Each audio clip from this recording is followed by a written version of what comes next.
Если в Казани самое первое блюдо татарского застолья эчпочмак и чак-чак, а в Пензенской области манты, то в Ростове перемяч. Когда-то Батый-хан решил жениться на дочке хана татарского Ханифе. Вот. А она любила воина. Он говорит: если ты меня удивишь чем-то, принесешь цветок необыкновенный там или что-то такое вот, что я тебя тогда отпущу и разрешу выйти замуж за Али. Она посмотрела на ромашку и думает: а дай-ка я его и накормлю, и цветочек ему предложу. Так и появился пирожок в виде цветка. Перемяч готовится и сладкий чичили-перемяч, и из кислого теста ачили-перемяч. Техникой лепки ромашкой обучают с детства. В одном месте держите пальчик и начинаете прищеплять, крутить и прищеплять. Вот моя мама всегда попроще делала. Она меня учила по-другому, видите, а бабушка меня научила по-своему. Моя мама всегда делала вот так. Вот, просто простым способом, просто пальчиком вот такие вот зажимчики делаешь, и получается то же самое, но по-другому.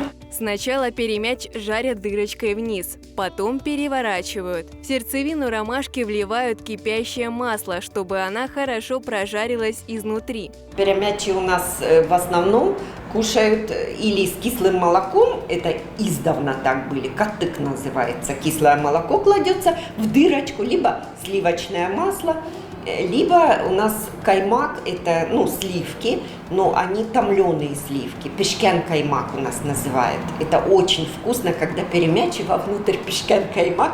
Это бесподобно вкусно. Попробуйте и вы удивить своих близких этим блюдом татарской кухни.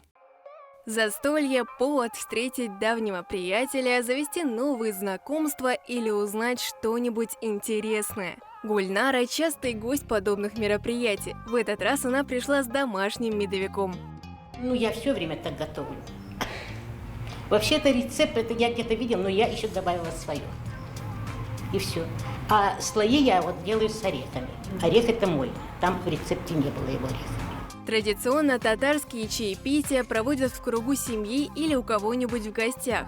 Одна из традиций – это раздача милостыни. Раздача милостыни, она может проявляться в самых разных формах. Может быть в денежном эквиваленте, может быть раздача разных сувениров, приборов и полотенец в таком форме. Сначала отведать угощение и выпить чай дают взрослому поколению. Также на кухне во время приготовления блюд советуются у более опытных людей. Так Сания освоила навыки замешивания теста. Когда создается уже такой ком из теста, нужно его хорошенько вымесить. Сначала вымешиваем двумя руками, потом делаем как колобок. Одной рукой поддерживаем, второй приминаем. Для того, чтобы тесто напиталось кислородом, нужно его подбрасывать. И мы это делаем раз 10. Как мне мой наставник сказал, Сания апа, что это должно тесто играть. То есть его нужно чувствовать, оно мягко, и в то же время оно как мячик. И наши донские татары исконно сохраняют свои традиционные рецепты, которые передаются из поколения в поколение. Вы знаете, много татар в Ростове и в Ростовской области, из Пензенских краев. И это летом у них паломничество. Все ездят в деревню к бабушкам в Пензенскую область, собирают там желек, то есть такую дикую землянику, приезжают, готовят варенье и угощают. Татары – народ оседлый. Традиционные блюда готовили из того, что было в огороде. Поэтому их кухню можно разделить буквально на 3 ингредиента – мясо, картошка и тесто. Если мы возьмем мясо и тесто, у нас получится перемяч. Добавляем картошку, делаем треугольник, получается эчпочмак. А застолье – отличный повод собраться большой компанией и отведать любимые традиционные блюда.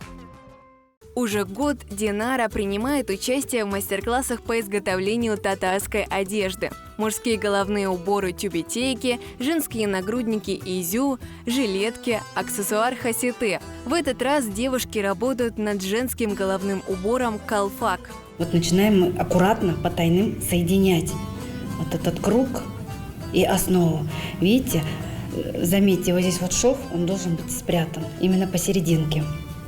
Ну, потому что он сидит так хорошо, вот, и сама ткань, она тоже плотная такая.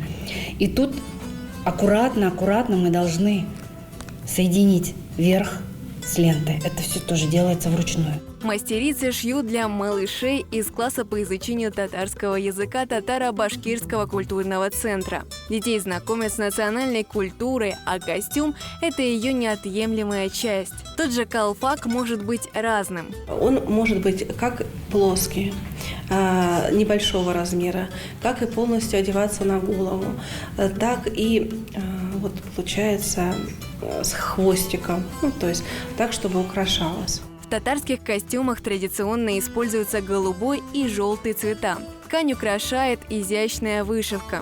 Башкирская же национальная одежда выполнена в красных и черных тонах. В ней выделяются роскошные меха и золотые монеты. Так как татары-мусульмане, у нас запрещены изображения животных, поэтому большинство узоров, они растительного орнамента. Очень часто используется у нас цветок тюльпан, который вообще в истории нашего народа занимает ведущую роль. То есть и в украшениях, и в вышивках. Даже мечеть есть в форме тюльпана сделана. Такие великолепные национальные костюмы надевают на праздничные мероприятия. Например, на Сабантуй – традиционный праздник татар и башкир по случаю окончания весенне-полевых работ.